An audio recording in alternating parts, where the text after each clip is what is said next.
Bienvenidos amigos televidentes a Pensamiento Crítico. Estamos transmitiendo en vivo y en directo desde la CIESPAL a propósito del tercer encuentro latinoamericano progresista, la ELAP 2016. En este momento me acompañan aquí desde la CIESPAL dos personajes públicos en sus respectivos países, Chile y Perú. Marco Enrique Ominami y Sergio Tejada. El primero chileno, Marco Enrique Ominami, ex candidato a la presidencia de la República ya por 2 ocasiones. En aquellas 2 ocasiones ha quedado en tercer lugar. Y Sergio Tejada, ex diputado de Perú. Así que les doy la bienvenida. Marco, Sergio, gracias por haber aceptado la invitación y disculpen que los haya hecho levantar tan temprano. Muy buenos días, muchas gracias por la invitación. Buenos días, muchas gracias. Bueno, ¿cómo evalúan el desarrollo del ELAP ya entrando en este tercer día? Y quiero hacerles una pregunta. Me da la impresión que el ELAP es un excelente foro para poder discutir, presentar visiones del pensamiento progresista, pero ¿qué impacto está teniendo en la región? Es decir, ¿hay una articulación estratégica de la región versus todo lo que se dice aquí o simplemente venimos acá a hacer retórica? Sergio, Marco. Bueno, yo creo que es muy importante este espacio, es un espacio de reflexión, es un espacio donde se está haciendo hoy día crítica porque estamos en un momento difícil para los movimientos progresistas, pero también es un espacio donde hay una articulación, donde nos conocemos, donde nos acercamos, donde compartimos experiencias y me parece que está cumpliendo un rol importante porque ahora tenemos que tener un mayor aprendizaje del que hemos tenido hasta ahora para seguir avanzando en nuestros procesos de cambio. Dices que hay un punto de inflexión y Marco, te pregunto, ¿por qué están volando bajo en este momento los movimientos progresistas y los gobiernos, fundamentalmente? Recordemos que en Venezuela, en el Congreso ganó la derecha, en Argentina ganó la derecha, en Brasil tenemos los problemas que ya son de conocimiento público, en Bolivia se perdió el referéndum para la reelección, independientemente que se esté o no se esté de acuerdo con las reelecciones de carácter indefinido. Es decir, ¿por qué se está volando bajo? Por varias razones, son todas complejas, pero yo establecería tres reflexiones y aportes. Uno, un dato: cuando la economía va bien, la agenda de la distribución, que es la agenda progresista, la justicia social, tiene espacio. Cuando la economía se contrae, los discursos autoritarios, más reaccionarios, tienen su espacio. Trump, Rajoy, Sarkozy, Temer. O sea, hay un elemento objetivo. La economía mundial está en un momento más complicado que hace exactamente 6 años. Tuvimos una década de oro. Tasas promedio, salvo Brasil y México, de 4 puntos. Desendeudamiento, control promedio de la inflación. Pasaron cosas espectaculares. Más democracia.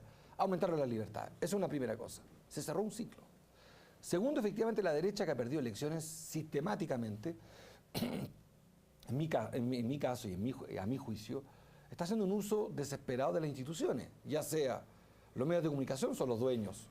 Legítimamente hacen el uso de sus propiedades, de su empresa. Discutiremos después si eso es correcto o no, pero el dueño de un diario de derecha no va a ayudar a que gane un revolucionario o alguien que le quiere subir los impuestos. Por tanto, eso es un dato. Soy director de televisión. Conozco la lógica. Detrás de estas cámaras hay un editor, hay una intención, buena o mala. Ustedes son televisión pública, tienen deberes distintos. Para televisiones privadas, en Chile el Vaticano es dueño de un canal. Impone su agenda, antipreservativo, por decir una de las ideas más dementes que uno ha escuchado, que no hay que usar preservativo. Que para la sexualidad en Chile, hasta hace poco, lo único que funcionaba era la abstinencia. Y el tercero, y aquí, la autocrítica. Yo sería también bien severo con nosotros mismos.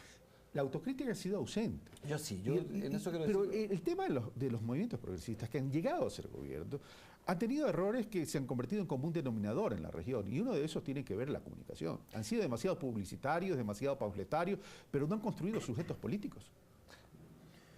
Bueno, no sé si eso es lo que ha ocurrido. Lo que sí ha habido un desgaste. Los procesos de cambio tienen discursos muy fuertes que a veces generan muchas expectativas. Es cierto que hay una situación económica distinta. No estamos en el boom en el que hemos estado en los años pasados.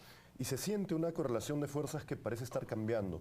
Pero yo sí veo en estos momentos crítica, y eso me parece importante. Y en esa crítica, ¿tú coincides que hemos llegado a un fin de ciclo, como dice Marco? No, yo no le llamaría fin de ciclo. Creo que hay una situación crítica que hay que superar, que hay que tener en cuenta. Pero creo que todavía hay mucho espacio para hacer transformaciones en nuestros países. Pero hay que identificar qué cosas no se hizo. Por ejemplo, Ayer ha sido la exposición de Rodrigo Cabezas, ¿no? Y él era muy crítico y decía, Venezuela no ha industrializado, no ha hecho una diversificación productiva, que era uno de los elementos que había que hacer. Entonces hay que preguntarse por qué no se dieron determinados procesos. Quizás ha habido tantos recursos que se ha utilizado más directamente en programas sociales sin cambiar mucho las estructuras productivas. O sea, habrá que revisar con cuidado cada experiencia. Pero yo sí siento que en este momento se está reflexionando de una manera interesante. Ese es un punto importante. Y voy donde Marco. A ver, hubo un boom. Y el boom fue de los commodities. Pero claro, la región y Latinoamérica tenía brechas sociales tremendamente importantes, que entonces las puede resolver de la noche a la mañana. El tema es si trabajamos en paralelo en resolver esas brechas, por lo menos de forma estructural y lo social, pero en paralelo si se fue trabajando en una economía no commodities, en una economía basada en la producción que permita aguantar esta disminución de los precios de los commodities, porque sabíamos que tarde o temprano iban a disminuir. O sea, esto no es cuestión de prenderle vela al modelo. Marco. Yo, complementariamente, efectivamente, creo que Nicolás Maduro, Rafael Correa, muchos hicieron un aporte, Chávez y Néstor, inconmensurable en esa década, en reducción de la pobreza promedio de América Latina del 43 al 25. El caso de Chile es del 43 al 13, al 11, perdón. O sea, sería completamente injusto no reconocer el aporte gigantesco.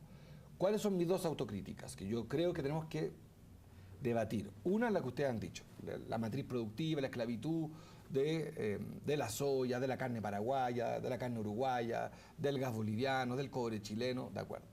Pero hay una segunda que me parece a mí política. Estamos confundiendo la política y las elecciones. Las elecciones son parte de la política, pero tienen otras reglas que la simple política. Se trata de ganar una elección. Y las elecciones se ganan con voto. Y las elecciones son sobre el cambio. Y me preocupa a mí que la izquierda, nuestro domicilio, el progresismo, nos volvamos conservadores en los discursos. Y que terminemos diciendo en una entrevista, hay que defender la obra, porque está en riesgo la obra, porque viene el cuco y el fantasma, que es real, de una derecha reaccionaria, cuando en realidad, ¿por qué no hacerlo al revés? Miren, lo hecho está. La clase media que emerge en Brasil, en Chile, en Perú, en Argentina, no sé si en Perú, pero al menos en Colombia, en Venezuela, tiene demandas y las estamos escuchando, respetamos a la clase media. Es decir, ¿lo estamos alejando? Entonces, totalmente. ¿hemos perdido la sintonía con la sociedad? Peor, yo diría nosotros, y con toda razón, siempre nos preocupan los más desfavorecidos. Pero, cuando tú pasas en Brasil de 37 millones de personas pobres que salen de la pobreza, la agenda de esas 37.5 millones que dejaron de ser pobres es otra.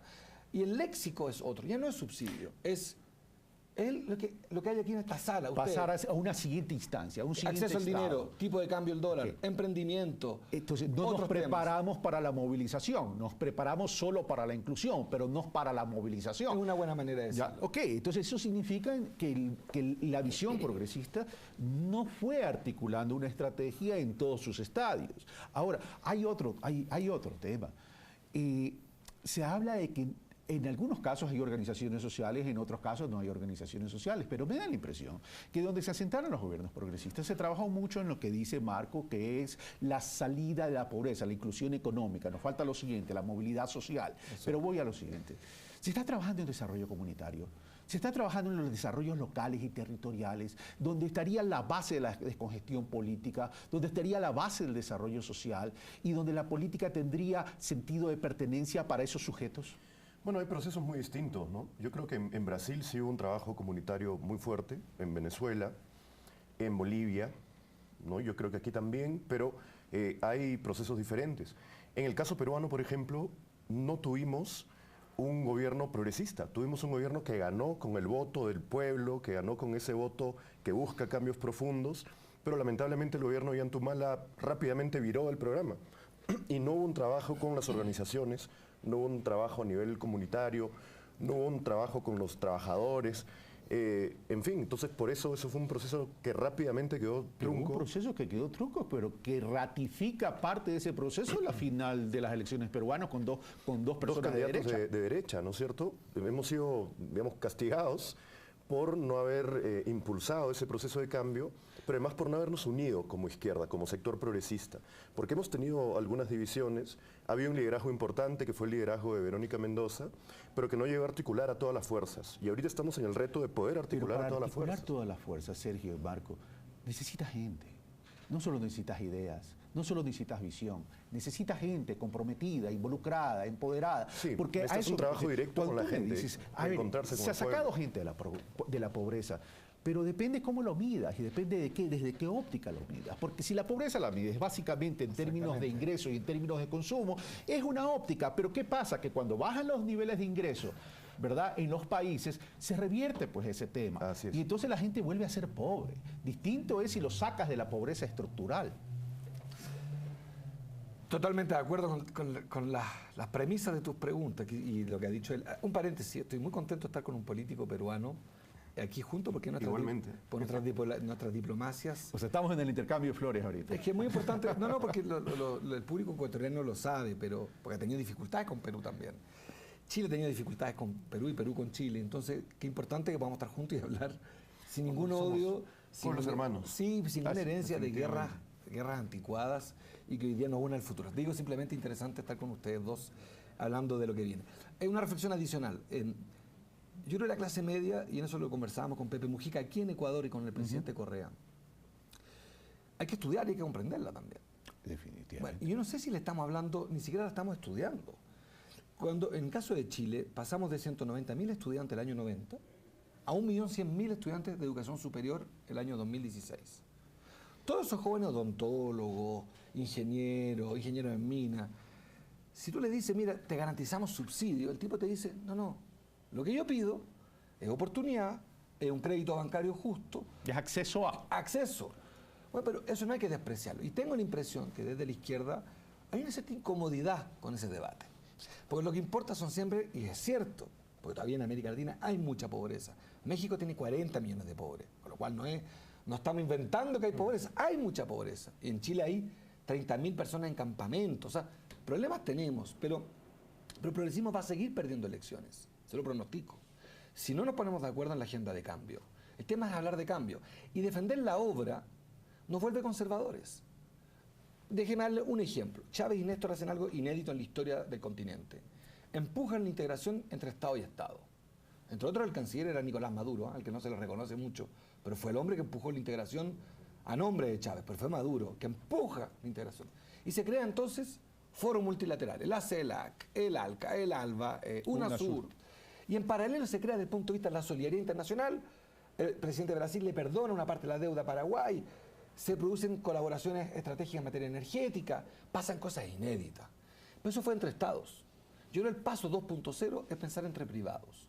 Yo voy a contar una anécdota que a todos nos va a hacer sentido, creo. Se fusionaron dos empresas, LAN Chile y TAM. Es hoy día la línea aérea más grande del mundo, si no me equivoco. Es una fusión latinoamericana. ¿Algún político ha escrito una línea sobre esa fusión? No nos interesa, porque es un asunto de privados. Quiero decirle que esa fusión es buena para nuestros pueblos, crea empleo, tecnología, sobre la línea aérea más grande del mundo. Es privada, es cierto, pero ¿cómo funciona Airbus en Francia? ¿Es público-privada? Todos los países colaboran. Las ruedas se fabrican en Holanda, el manubrio en Inglaterra. Bueno, ¿usted cree que entre Perú y Chile tenemos algún ánimo colaborativo? Ninguno. ¿En pesca? Ninguno. Corrígeme. ¿En minería? Ninguno. Estos, no ellos, pero bajan los impuestos para competir, ¿no? Pero por lo que vamos, entonces estamos mal entendiendo y comprendiendo la integración. Exacto. Ya comenzamos a hablar la integración en lo político, pero no pasamos a la siguiente instancia, al tema de la integración a partir de la producción, a partir del desarrollo de la gente. No, disculpa, es injusto, así que yo creo que no lo estamos mal entendiendo. Lo que pasa es que las cosas toman tiempo. ¿Qué es primero? ¿Derrotar la pobreza o la desigualdad? ¿Qué era primero? ¿Construir confianza entre los estados? Se hizo. Ahora lo que corresponde a esta generación, yo tengo 43, este joven 36, pero y a ti también, nos corresponde acá empujar un 2.0 y con una agenda nueva, y eso nos va a poner una dinámica de cambio y vamos a volver a ganar las elecciones. Ahora, si nos dedicamos a defender lo bien que lo hizo Chávez, lo bien que lo hizo Néstor, bueno, en eso nos ponemos todos a la defensiva a defender una obra cuando los pueblos están votando por lo que quieren. Ese es un problema serio, ya los dos. Se vive con una eterna tortícolis mirando al pasado. Es decir, queremos seguir viviendo del pasado. Los países latinoamericanos quieren vivir del pasado. y no ven ni el presente ni el futuro para proyectarse. Pero por otro lado, cuando Marcos dice y menciona este tipo de integración entre privados, también nos está entendiendo que los estados no tienen recursos infinitos y que necesitan los estados también de la presencia del sector privado para que casualmente genere y multiplique los recursos, que hay que controlarlos, que hay que regularlos, sí, perfecto, pero necesitamos esa participación y de pronto también estamos satanizando con base en el pasado cuando ya hemos pasado determinado tipo de instancia. Bueno, lo que no se puede negar es que hemos tenido un proceso muy interesante de integración, que la región ha estado más unida en esta etapa histórica. Tienes UNASUR, tienes la CELAC, que son espacios donde realmente se ha podido avanzar. Hay algunas tendencias también, la Alianza del Pacífico, digamos que ha buscado otro tipo de integración, pero en general se puede decir que es un momento nuevo en la historia de América Latina, donde hay mucho más espacios de unidad. No se ha avanzado en la integración productiva, es cierto. No se ha avanzado en tener una infraestructura común en todo el área de América del Sur. Ya yendo al tema económico, que tiene mucho que ver con el tema de la actividad privada también, se puede ir avanzando hacia un mercado interno de América Latina, mucho más grande, pero por eso tiene que estar mucho más integrado. Y comencemos por las reservas que tenemos afuera. Claro. Bueno, comencemos por las reservas que... O sea, sinceremos la cosa. Es decir, hemos hablado del Banco del Sur y seguimos teniendo la reserva afuera y no hemos sido capaces de operar el Banco del Sur cuando en este momento de coyuntura económica complicada necesitamos los fondos. Importantísimo, ¿no? Tal cual, tal cual. Importantísimo. Pero sí veo con mucha esperanza las cosas que se pueden hacer. Y como decía Marco, la nueva generación, sí tenemos un papel ahí que jugar. Hay que mirar más a los temas productivos. Efectivamente, no solo hay que mirar las cifras, no solamente hay que mirar el crecimiento económico, hay que ver el problema de la pobreza, el problema de la desigualdad. El Perú, por ejemplo, es un país que ha crecido mucho en estos últimos años de economía neoliberal, pero ¿para quién crece? ¿Para qué sectores está creciendo? ¿A quiénes está beneficiando? Sigue muy concentrado. Entonces, esa es una agenda que hay que mirar, pero también hay que mirar mucho la agenda productiva. Cómo apoyar el sector privado, cómo apoyar el emprendimiento en una visión integral de desarrollo, ¿no? Faltan proyectos nacionales y que esos proyectos nacionales estén en correspondencia con un proyecto latinoamericano. Quiero tocar un tema, ya me faltan 5 minutos, me dicen por interno. Uno de los temas que se ha tratado aquí en la ELAP es el tema del pacto ético. ¿Cuál es la posición de ustedes, Marco? Totalmente a favor, pero como un piso. Ese es el piso al cual uno construye. Yo tengo una angustia un poquito adicional. Miren, somos vecinos de Argentina después de 4.000 kilómetros de frontera. ¿Ustedes saben cuántos túneles hay entre Chile y Argentina? Ninguno. El 90% de lo que exporta Chile sale vía los puertos. Conectar dos océanos es el desafío principal de un pueblo. Estados Unidos volvió a ser grande cuando conectó dos océanos. Y me gusta mucho tu reflexión sobre los ahorros fiscales que, por ejemplo, el caso de Chile tiene, que son gigantescos, son importantes. Plata hay, ¿eh? Cuidado, en el mundo hay una escasez de dinero, enfrentamos un momento difícil, pero algunos estados tenemos ahorros fiscales, el caso de Chile. La deuda pública chilena no es muy alta. Técnicamente, Chile podría avanzar en grandes proyectos de infraestructura. En 30 años más nos va a dar vergüenza haber participado de un programa como este y no haber resuelto los problemas de conectividad. Mire, para ir de Asunción a Chile, salvo creo que un día a la semana, es vía Buenos Aires. Para ir de La Paz a Chile, salvo un par de días a la semana, es vía Lima o vía Buenos Aires. Para ir, fíjese usted, los trayectos, véalo, para ir a Venezuela, salvo un día a la semana, es vía Bogotá o vía Lima. Conectarnos es también un parte, a mi juicio, de lo que es ser progresista. Ese es el progresismo, es el derecho a movilizarse en tiempo justo y manera democrática. Entonces, yo sí tengo una autocrítica y lo digo fraternalmente porque soy gran admirador de Rafael Correa y él lo tiene bien claro. No se puede hacer todo, pero si hay un pendiente en la infraestructura latinoamericana y dinero hay. Ahora, dentro de la dificultad, esto no es llegar y hacerlo, pero me parece a mí que las nuevas generaciones en este programa tenemos el deber de, más que defender lo que se hizo, es esto, es poner los temas y las soluciones. Y están. Ahora hay que salir de la ortodoxia, de la derecha, por supuesto, y también de ciertos economistas nuestros, que se han vuelto economistas de cementerio también, que olvidan a rato que las cosas son dinámicas y que los pueblos, sus expectativas van cambiando. Lo que hace 10 años era una expectativa, hoy día es otra. Pienso en el caso de Venezuela, el éxito de la revolución bolivariana, hoy día su mayor amenaza es que es una cantidad de gente que sale de la pobreza, obtiene una vivienda, y ahora el tipo de cambio es un tema, como pasó en Argentina. el tipo de cambio se volvió un problema en el debate argentino. Porque hay un estado superior de avance. Bueno, mi desafío, y aquí termino, por mi parte, es simplemente decir que también va a pasar algo muy importante en Chile, que se va a aprovechar un minuto esta Cámara, van a poder votar los chilenos el 2017. Es un acto, a mi juicio, revolucionario. Primera vez, en el caso nuestro, que un chileno que no vive en Chile va a poder votar. Y aquí hay 12.000 compatriotas que vayan a votar con su cédula, saquen su cédula y voten en el 2017 para colaborar al cambio. Y es evidente que en ese mensaje está incluyendo tu precandidatura a las próximas elecciones. Podría ser. Vas por el tercer intento. Es una posibilidad, usted infiere correctamente. Pero no es el momento de las elecciones presidenciales, es el momento de las elecciones municipales. Pero el mensaje me sonó muy directo. Sergio. Bueno, aquí se están poniendo en debate temas muy importantes. La lucha contra los paraísos fiscales, por ejemplo, es un tema que ha estado muy presente. Cristina Fernández ayer habló también del problema de los fondos buitres. Hay una serie de problemas globales en donde hay que plantear nuevas relaciones.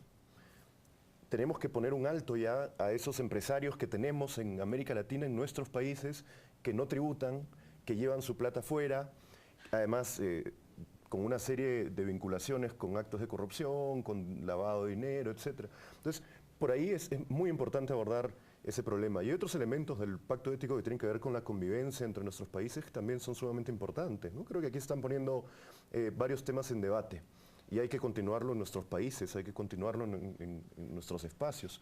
Hay que tener optimismo. Yo sí siento que hay una situación difícil, hay una situación crítica, lo que ha pasado en Brasil tiene que condenarse. Haber perdido elecciones como en Argentina es un tema que nos tiene que llamar a la reflexión, pero no es un fin de ciclo. No caigamos en esa idea de que se acabó el ciclo progresista, porque este no es el ciclo de una, dos o tres personas que han llegado a la presidencia, este es el ciclo de los pueblos. Es el momento en que los pueblos tienen que emanciparse, tienen que ganar más derechos y eso no puede acabar. Lo que puede terminar son periodos gubernamentales. Pueden terminar periodos gubernamentales, efectivamente. Pero yo creo que hay una agenda social muy importante que no puede llegar a un fin de ciclo, que hay que continuarla. Bueno, ustedes dos han planteado el reto. No es un fin de ciclo, pero hay que modernizar el discurso, hay que entender a las nuevas expectativas ciudadanas y hay que adicionalmente siempre mantener la sintonía. Porque en el momento que se llega al poder y estamos frente a una estructura piramidal, se corre el riesgo de perder la sintonía con la base social. Esto fue Pensamiento Crítico, soy Carlos Rabascal, transmitiendo desde la CIESPAL a propósito de la ELAP 2016. Sigan en la sintonía de Ecuador TV. Gracias, señores. Gracias a ustedes. Gracias, Carlos.